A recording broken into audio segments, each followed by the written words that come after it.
Welcome back to the channel. This is Tiffany at Dynamite-Acres, and today I would like to share with you how I feed my rabbits. I try really hard to not be dependent on the pellets that you get from the feed store. Up here in Montana, a lot of times we have a shortage of feed, and so I try really hard to make sure that I can give my rabbits and my other livestock the best possible feed they can off of what we grow or we can easily get locally. So 70 to 80% of my rabbits' feed is actually going to be their hay. This is an orchard grass hay. We call it orchard grass up here. You might call it prairie hay, or you might call it Timothy hay. There's lots of fescue grass. There's lots of different names for the different types of grasses across the nation, but this is what we call an orchard grass. I get this from my neighbor. It literally grows right across the street from me.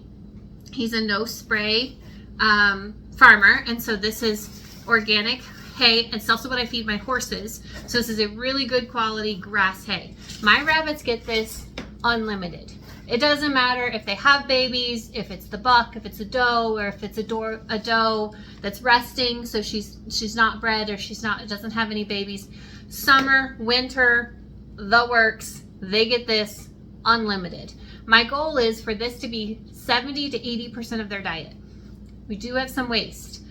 In another video, I show you cleaning the rabbit barn, and I explain to you what I do with that wasted hay. It's not really wasted because, like on any other homestead or ranch, we try really hard to not have any waste. All of our waste from one area is then repurposed or refed in another area, which is why we raise so many different species here on Dynamite-Acres.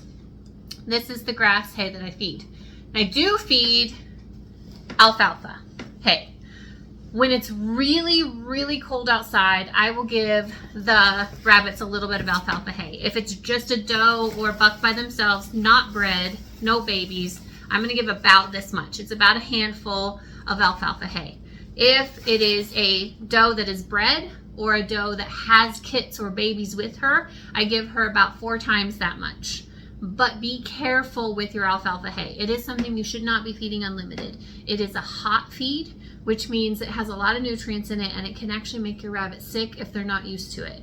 So if you're going to be feeding alfalfa hay, start with smaller increments and move up. And then still, it should be limited. You don't want to give your rabbit bloat. Bloat is caused from improper balance in their diet, not necessarily even improper food. They can get bloat from the correct food, but if it's in the wrong percentages, you could end up with bloat, and bloat is very often deadly to your bunnies, so we want to make sure that we get them right.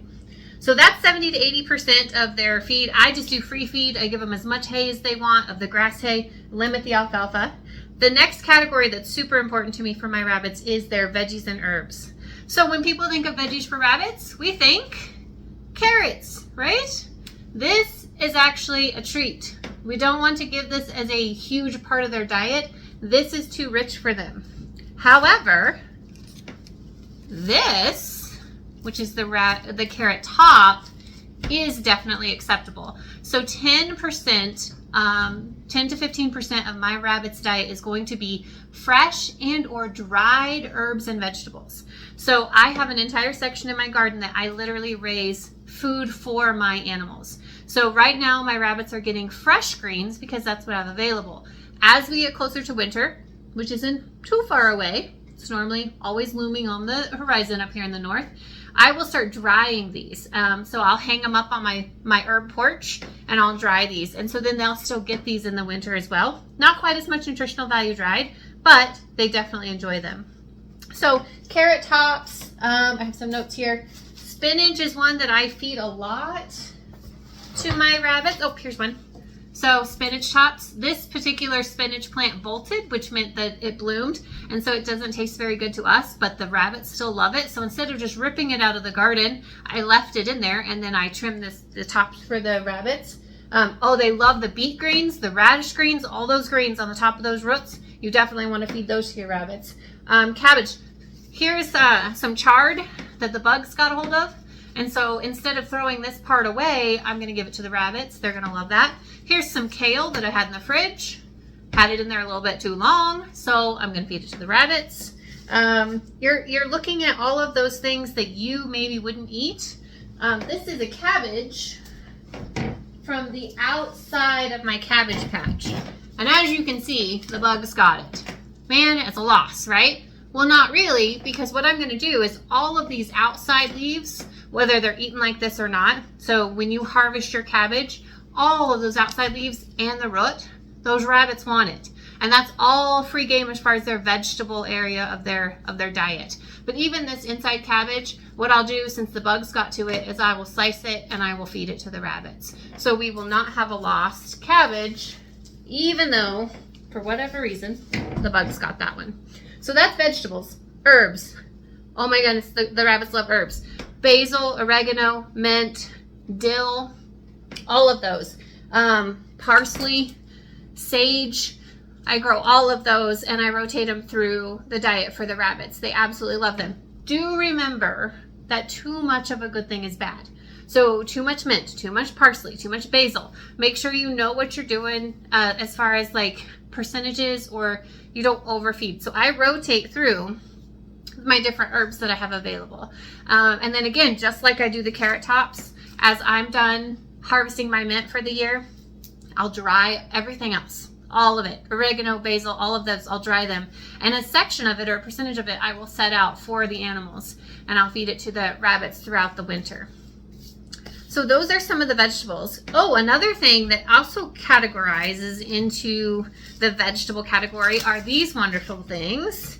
My rabbits will love them. I don't know if you can recognize them or not, but this is a cattail.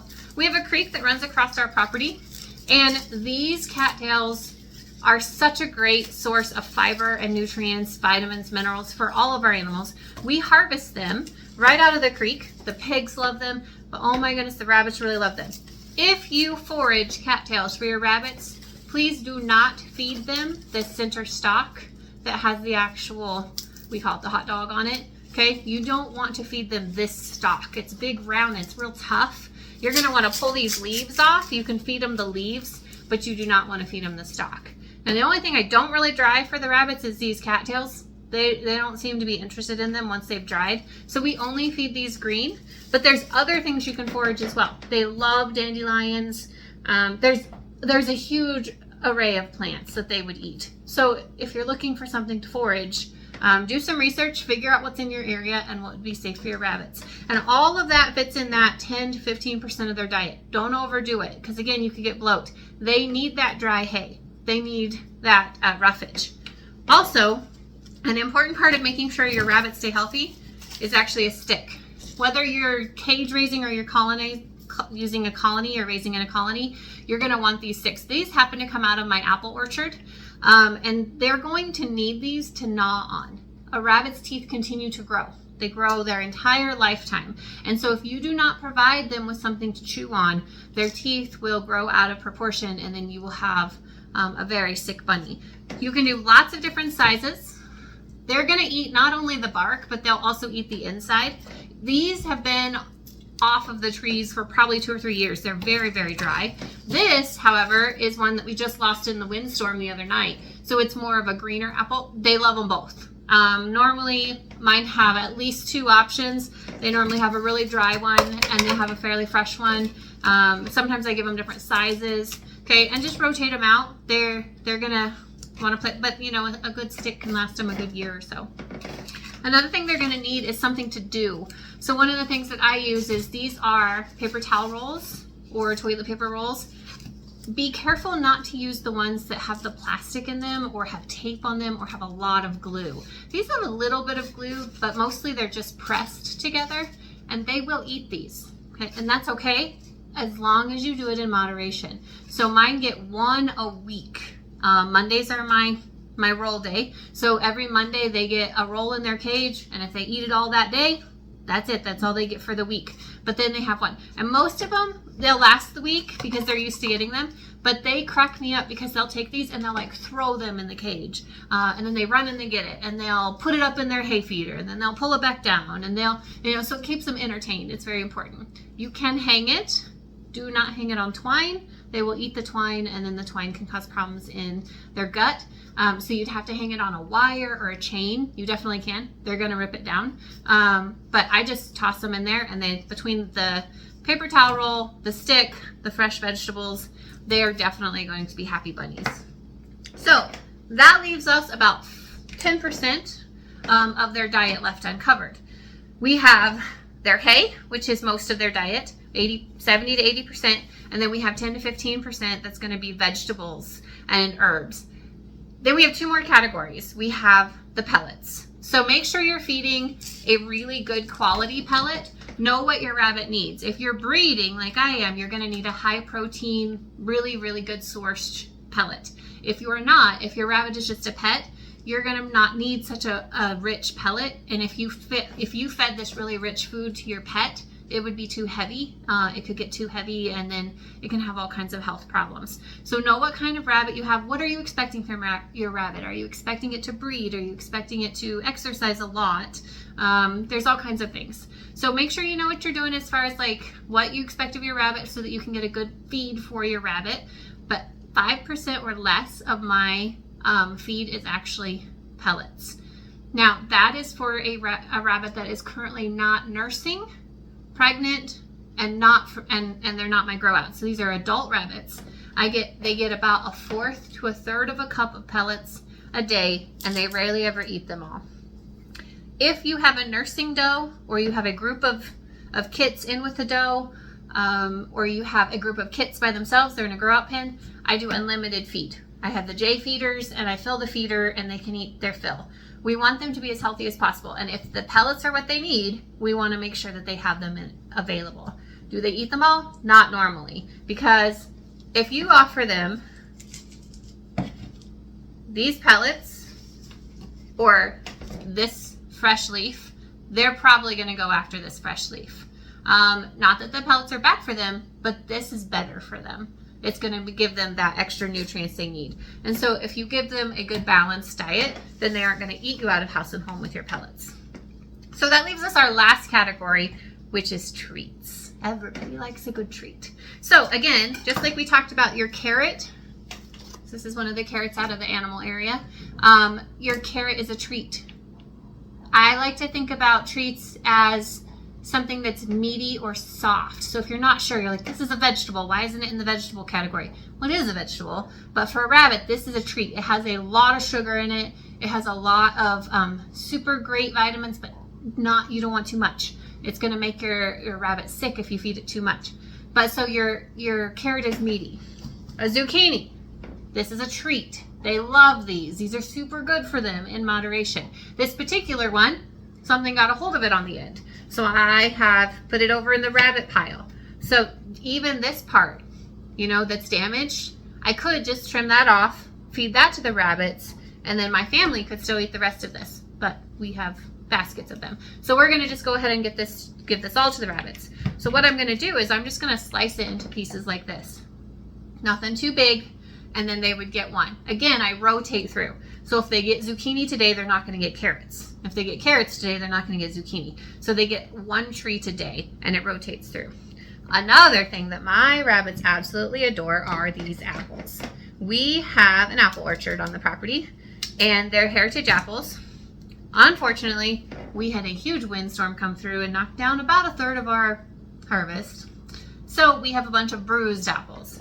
Some of them are used. We still make apple jelly and food for our family. We can juice it and make our ciders. But a lot of it gets out to the rabbits and to the pigs. So the rabbits are fine with that bruised area. And we can just cut it into acceptable spaces. Now, if you want to, sometimes, so like this one has a lot of bruise, I might cut that bruise out. But they really would be fine with the bruise.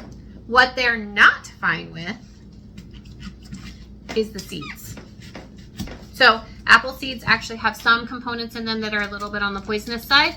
Most of your livestock is going to be smart enough to not eat the seeds, or they can have them in moderation. My pigs, I just quarter these so that they don't choke because they get a little carried away when they're eating them, and they can have a certain percentage of the apple seeds. But with the rabbits, I don't take any chances. I always cut the apple seeds out. So I cut the core out. and I actually feed that to the chickens because they pick around the apple seeds. So the chickens do great. So again, no waste. Even though I don't want to feed this to the rabbits, I feed it to the chickens, and we have no waste. So that is your treats. So zucchini, squash, carrots, fruits of all kinds. Oh, cucumber. Cucumber is another thing I grow. My rabbits absolutely adore the cucumbers. That's a treat. It's meaty. So think about it as, okay, is this meaty or is this leafy, right? Your leafy vegetables can be a bigger percentage than these treats. Pumpkin, gourds, those are all great for your rabbits in moderation. They're a treat, not a vegetable, at least not in the vegetable category for your rabbit.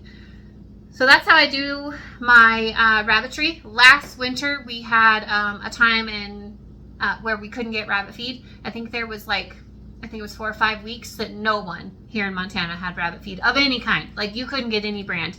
And I still had rabbit feed, so I lasted for quite a while with the rabbit feed I had. But I did eventually run out of pellets as well. And we went another 3 weeks before we were able to get pellets again. And my rabbits did really well, but they're already used to this regiment. So if you are feeding hay and pellets right now, go ahead and start introducing this fresh food in, but do it slowly. Too much of a good thing is still really bad for your animal. So go slow, see what they like. Some of them like them. I have 2 that don't like zucchini. I have 3 or 4 that don't like pumpkins. And so know what your rabbits like and might as well spoil them. Let me know if you have any questions. I know that was a lot to throw at you. And there's all kinds of options. So make sure you're doing your research on what to feed. And then let's talk just a second about what not to feed. Do not feed any lettuce. I don't feed any lettuce at all. For sure, don't feed iceberg lettuce. Lettuce is super hard on their digestive system. They'll get what's called scours, which is like a diarrhea, and then it dehydrates them and causes them to be sick.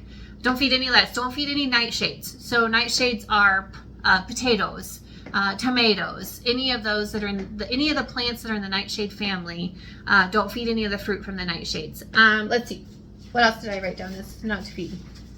Onions, garlic. Don't feed corn. Corn has way too much sugar. You can feed the plant, like the leaves off of the plant, but do not feed the actual corn to your rabbits. That's a whole lot of sugar. That's way more sugar than this carrot, and you can cause your rabbit to be too heavy, so it would gain too much weight, which is really hard on their bodies if you don't keep them maintained properly. But mostly what it can do is cause that bloat again, and that's not good for your bunny. But mostly I really stay away from the lettuce and those nightshades. No onions, no garlic, nothing that has like a really strong flavor. Then no citrus. You don't want to do any citrus. Just use some common sense. And again, if you have any questions, let us know. Have fun with your bunnies.